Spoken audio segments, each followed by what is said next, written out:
Pag-aralan ng wasto, panatiling sariwang hangin.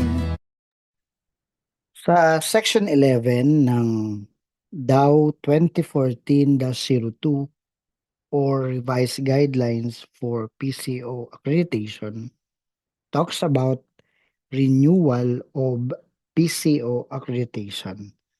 I read, the PCO accreditation shall be renewed every 3 years.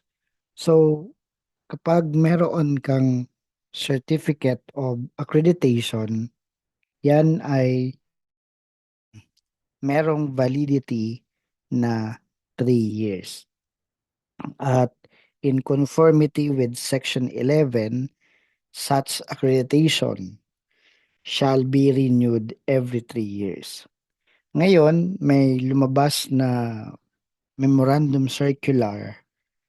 Ito yung EMB Memorandum Circular number 2020-28 entitled Clarification on the Renewal and Revocation of Accreditation of Pollution Control Officer. The memorandum says the renewal of the PCO accreditation shall be based on the following. So meron tayong condition and the action of Environmental Management Bureau. So meron tayo ditong 4, 5, 6, yan, na items. Tingnan natin yung item number 1. So here, the PCO must be able to prove the following. So this is the first condition, that the establishment is compliant to PD 1586, RA 6969, RA 8749, RA 9275, RA 9003, and their respective implementing rules and regulations, and other pertinent conditions such as submission of reports, among others, within 3 years, 3 consecutive years period. So kapag na-prove ng isang PCO na nag-a-apply ng renewal, i-issuean siya ng renewal PCO accreditation valid for 3 years with issuance of certificate of accreditation. So maa-approve ang application for renewal, bibigyan ng certificate of accreditation valid for 3 years. Meron ding awards gaya ng issuance of certificate of recognition to the PCO, issuance of certificate of compliance to the establishment. So kapag ka mag-a-apply ng renewal, dapat ma-prove mo na compliant ang company sa mga requirements ng major environmental laws. Sa ganong paraan, i-issuean ka ng bagong certificate of accreditation valid for 3 years. Sa number 2, if the condition says if the establishment is non-compliant to one or two environmental laws, IRR or reports in number 1, violation of environmental law is a warrant for the issuance of non-performance to the PCO. And the action of EMB, PCO accreditation will be renewed but valid for 1 year only. A joint affidavit of commitment will be required from the managing head and PCO. The establishment must be compliant to the requirements in number 1 within 1 year and issuance of non-performance of the PCO. So pagka naman ang isang nag-a-apply ng renewal of Certificate of Accreditation pero ang kanyang company ay non-compliant to one or two environmental laws, IRR or reports, na marirenew naman pero valid for 1 year only.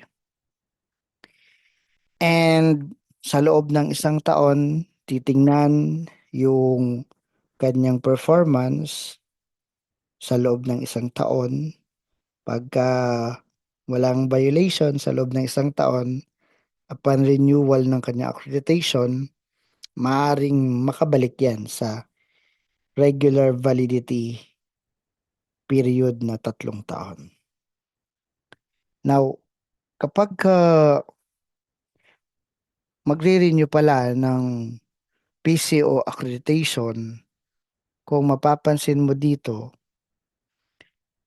pursuant to Section 11 and pursuant to Section 11 and ang nasa Section 11, sabi dito sa Section 11 ng DAO 2014-02,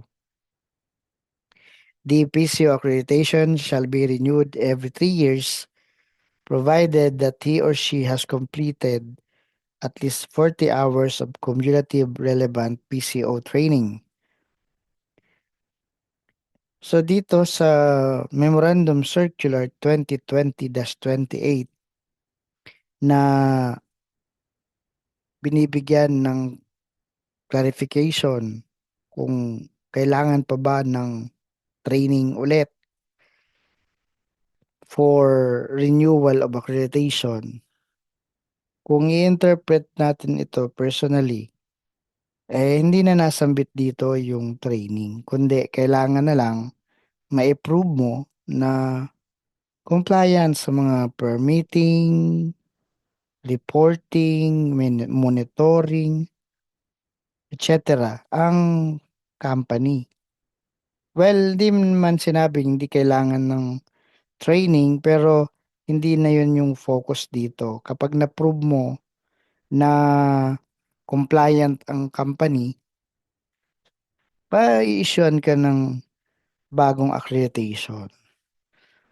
So sana nga na ilagay pa dito talaga about training pero hindi na nilagay. So ibig sabihin silent na doon sa ganong requirement yung training ulit. Kailangan mo na lang siyang i-prove na compliant ang company.